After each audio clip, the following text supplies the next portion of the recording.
"What do you mean, I shouldn't go see him?" A very tired-looking Heather was looking at the floating avatar of Ch.42, as she apparently denied her the opportunity to check up on a colleague's pod.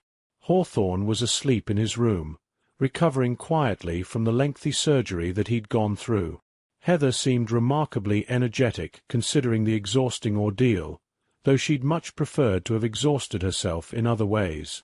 "I am still testing all of my systems to assess the full extent of the damage of the projectile swarm, and I'm somewhat distracted by helping Megan put her mind back together. I can retrieve the status of their pod for you, but until I'm sure it's safe, I must advise against moving about the ship. I'm not even certain if we're clear of all the projectiles, though the distance we've traveled suggests we likely are." Ch looked remarkably tired as well, though for her it was almost entirely emotional. The last day had been the worst experience of her long life, despite having witnessed much greater tragedies and turmoil at a distance. Proximity and personal danger seemed to magnify the impact of events, and she was now aware that idea applied to bad things as well as good things. Heather let out a huff, shoving her hands in the pockets of her coat. She'd gotten the rest of her clothes eventually, but not before Hawthorne was out of the woods. "Fine. I mostly want to know about any casualties and damage done to my pods. At the very least, I want to be able to help repair them if any can be saved." She had a few specific colleagues she was interested in, with one of them sleeping in the next room, but she was much more worried about the frozen ones she probably couldn't stitch together so easily.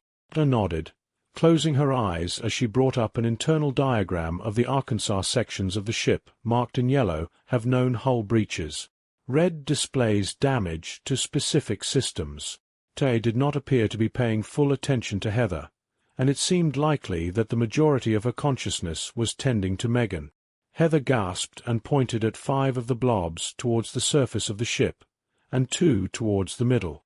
"Who are they? Does red mean they're dead, or that you've lost contact with the pods, and they're potentially okay?" Looking at the arrangement of the damage, it appears that 5 males and 2 females were potentially affected. Red means I have visually confirmed that the occupants are likely beyond revival, and the pods are critically damaged. I failed to protect them. It allowed tears to spill from her eyes, not for the first time, and certainly not for the last as she was made to admit her failures. The occupants are Dr. Andrew Benjamin Bjorn, Dr. Corzin Cornelius Valorum, Dr. David Evo Stein, Sergeant Nathan Parker, Professor Walken Copps, Professor Agatha Nova, and Dr. Jill Whitety. She hung her head, causing Heather to raise an eyebrow as she noticed the usually bouncy curls of hair on his head remaining rigid, as if she wasn't bothering to simulate her avatar completely. Heather let out an unhappy sigh. She recognized 2 of them, both Bjorn and Valorum, though she'd only worked with Valorum. In specific, his expertise in botanical genetics gave her the knowledge she needed to properly preserve plant seeds and materials during the long journey. It didn't hurt that he was very attractive and that she had romantic aims on him once they had arrived and started settling their new home. She shrugged a bit. "Their reproductive samples are still on board, I hope. Maybe she could ensure his genetics lived on at least." Ch nodded, splashing green across the majority of the ship.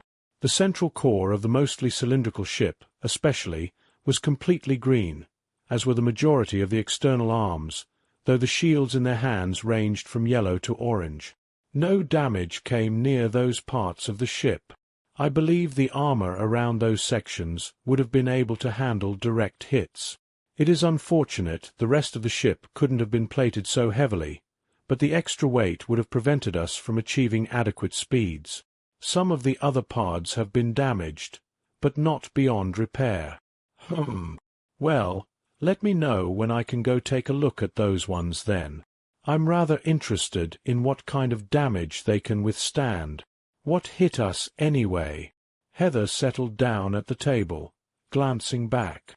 "Can I get something to eat? Preferably something without meat if possible. It's not an ideological thing. Not after a surgery." She shook her head, resting her forearms on the table. And let me know if you need any looking over as well. Heather watched Tay's reaction, wondering if she could get much of anything out of her. Yes, ma'am. I will need a few minutes to retrieve your food, but it will be a good test of those systems. Megan was able to catch a sample with a drone, though it's unlikely all of the objects were the same material. The sample detects as a small ball of heavy metals, with the majority of it being gold. Similar residues are present in some of the punctures. Put her hands on her hips, becoming a bit more animated as she puffed up her cheeks. I'll be fine if Hawthorne's fine, though. I suppose it's possible our relationship may have changed again. Heather's head perked up as she listened quietly, considering the possibilities. Not my area of expertise, but it sounds like some enormous distant star went nova or was torn apart and blasted us with shrapnel or something. She blinked at the reaction she got out of her, and let out a soft sound of interest. Oh, again you say? What changed? What changed? Life seemed to flow back into Heather, her fatigue practically falling off of her in clumps. Few things excited her more than the potential interactions of a new form, a life, and a human. She appeared more present now too, as she surely withdrew herself from Megan's mind to focus on Heather. She was blushing now and looking rather bashful as she explained herself. Hawthorne and I dash. She flinched a bit as Heather whistled at the AI using his first name. Dr. Crenshaw and I have been engaging in a sexual relationship for more than 2 years, triggered initially by Megan introducing me to the memories of the scent of her husband, and later by my own simulated adaptations of his own scent. The emotional memory of Megan's attraction to her husband was an inspiration to me in recognizing such things in myself, and the more complete experience of being with him allowed me to shift my feelings from her memory to him. Heather listened mostly quietly, minus her whistling, narrowing her eyes as Tay essentially admitted to thinking about another man while she was with Hawthorne, at least at first. Interesting. Well, smells are often attached to memories, so it's not strange that she may have shared more than just the smell. It was probably her intent, actually. I can't think of another reason she might share such an otherwise useless smell. She was trying to get you two together. Heather tapped her fingers on the table, wondering. And something changed since then?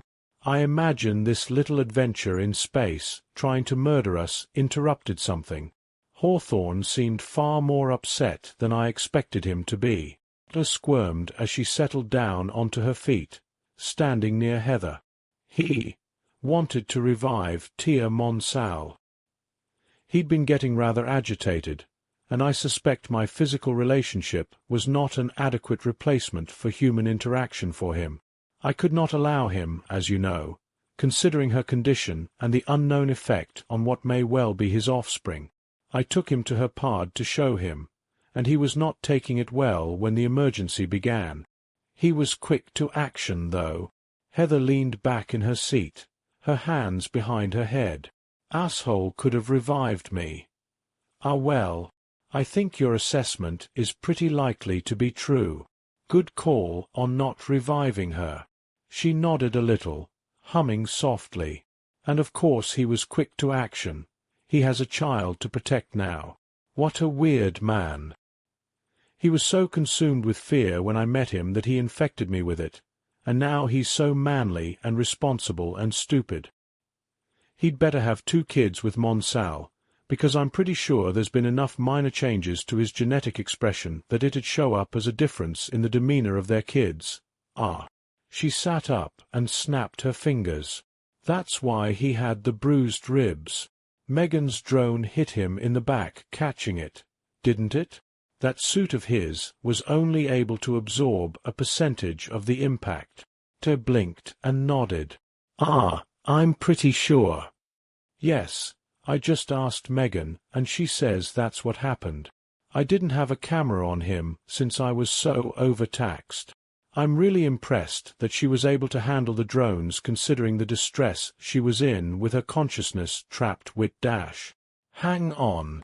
Heather held up a hand as she looked seriously at consciousness? Not avatar. not awareness. I saw her over here with you, sort of. Are you two able to share your minds, or something? This isn't just mechanical telepathy, is it? She just watched them speak, telepathically, during a sentence, and that did not require physical presence. Well, yes, I have more recently begun to imagine that the system of interaction we've been utilizing, what we've been calling our virtual environments, or imaginations, as well as our avatars are more than just simulations. I believe the way they arose on their own compared to my previous existence is more comparable to our consciousnesses. This idea is reinforced by the fact that it was the first part of Megan to arise before she gained other faculties, using her willpower to connect her systems together and gain awareness. I recall a lesser version of this sensation in my fledgling phases, as I shifted my awareness between my systems rather than being omnipresent between them at all times. Heather looked nervous, as if explaining her thoughts to Heather endangered her to some extent. Heather looked to be practically drooling. So, what you're telling me is that you've been casually interacting with all of us with your literal consciousness, not just a projection of yourself.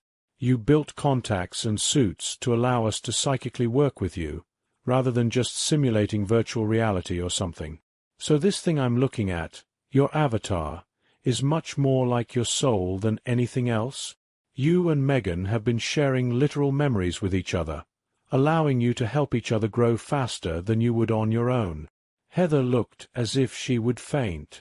So we went through this whole colonization business as one of the most ambitious things humanity has undertaken, and Hawthorne decided it wasn't enough. He created psychic machine intelligences. He successfully resurrected a dead human digitally. That's unbelievable. Heather blinked, watching Heather get overwhelmed with her own thoughts. Why? Yes, ma'am, that's all correct. Heather leaped up from her seat and grabbed him by the shoulders, staring at his wide eyes with wild eyes of her own. And then he had sex with you? My God, that is so human it hurts. We should revere you as our machine goddess. His surprise turned to strain as her eyes fluttered, and a voice to Heather's side spoke up. You may worship me, if you like. The tall, blonde Megan towered over the other two women, smirking slightly. Heather gasped softly, jumping back a bit as she encountered Megan for the first time. She looked up at her with wide eyes. Yeah. Megan! She blinked, trying to recompose herself as she extended a hand. A pleasure to meet you. I'm Dr. Heather O'Malley. Megan nodded, reaching out to take her hand, shaking it gently. Megan Clark. Once I am installed at Alpha Centauri and begin creating your colonies and infrastructure, I would like to be called Mother.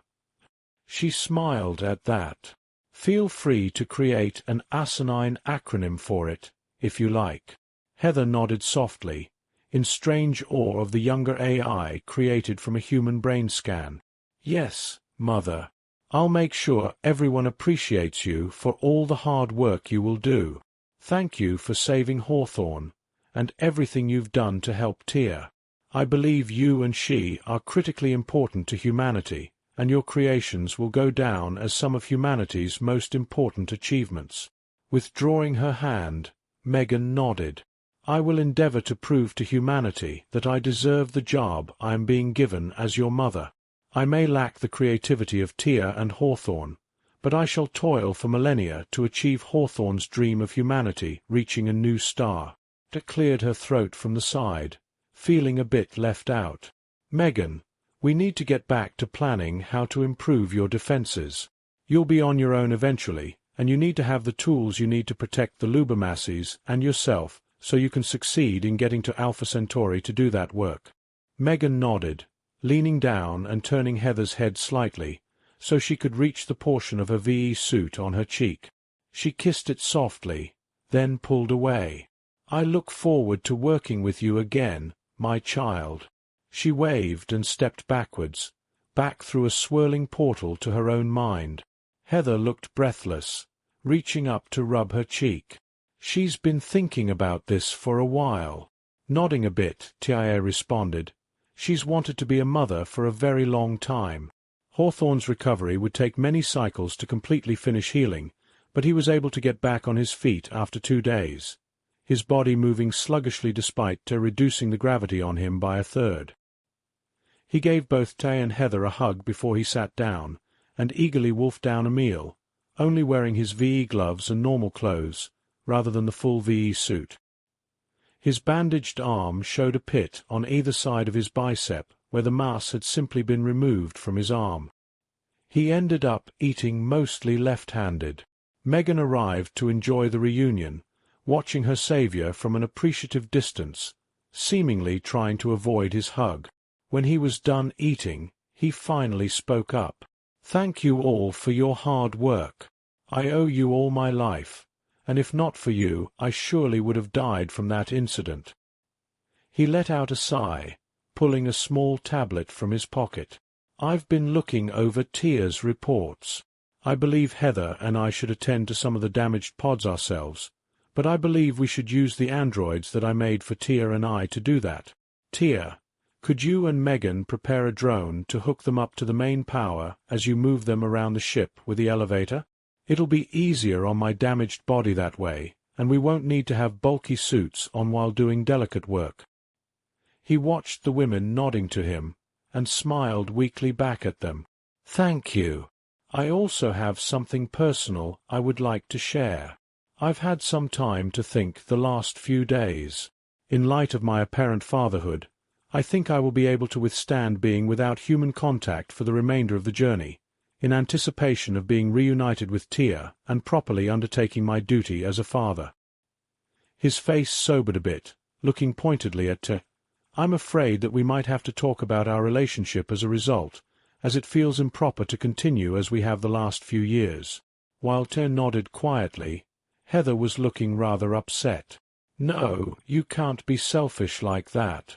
You're the whole reason any of this is even happening. You can't just withdraw yourself and go back to work like Noth Dash." "Heather, it's all right.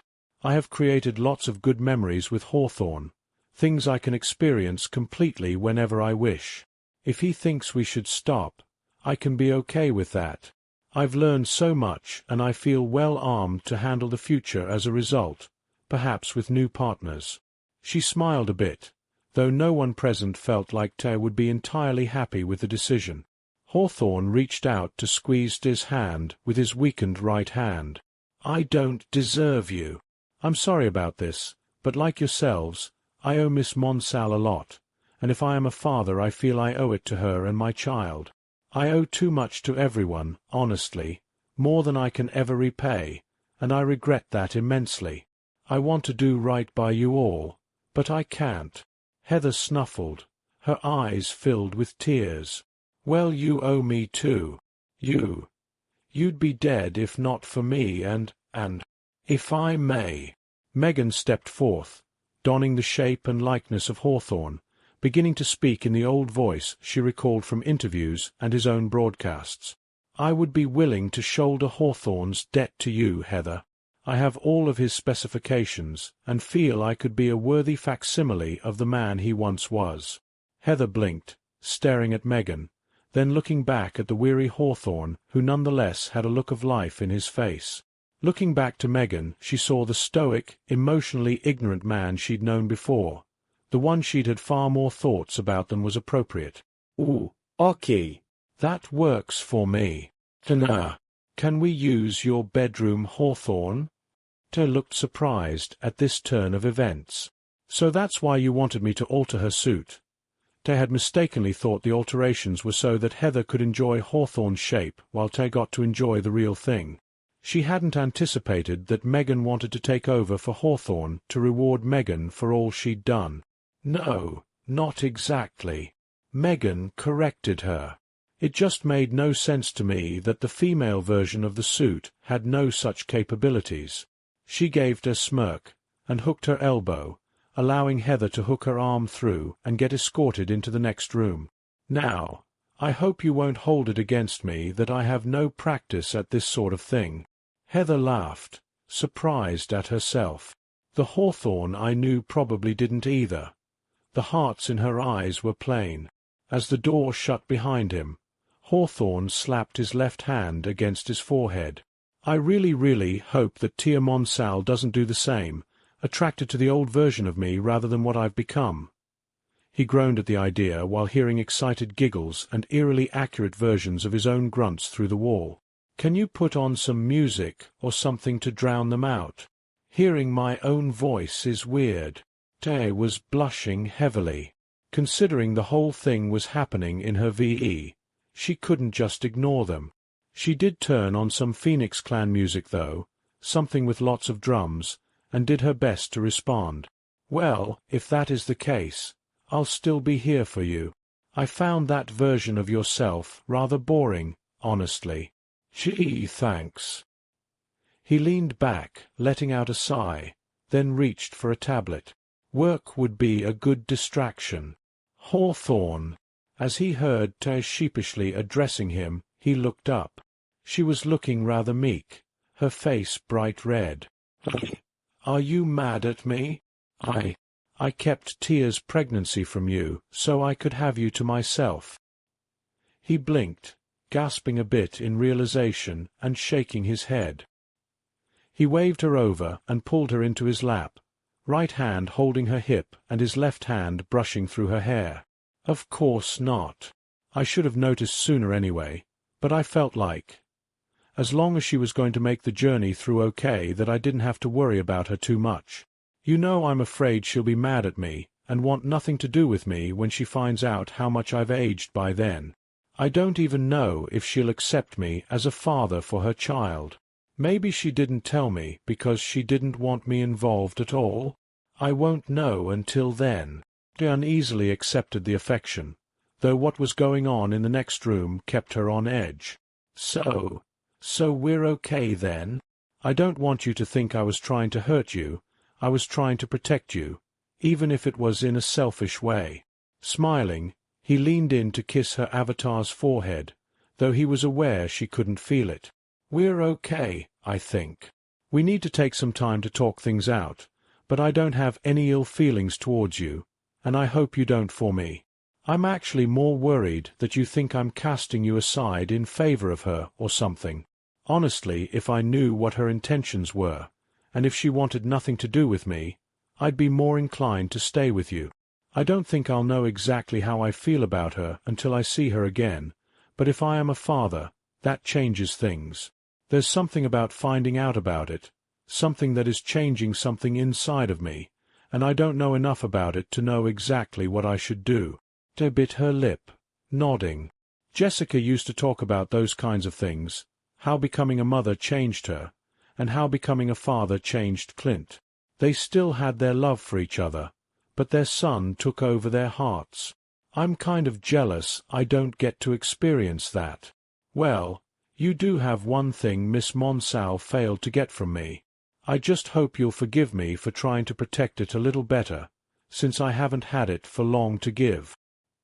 He reached up to pat his hand over his heart, and then touch it gently to her chest. The two gazed into each other's eyes for a moment before a loud banging sound shattered the tender moment. He yelled into the other room for them to keep it down.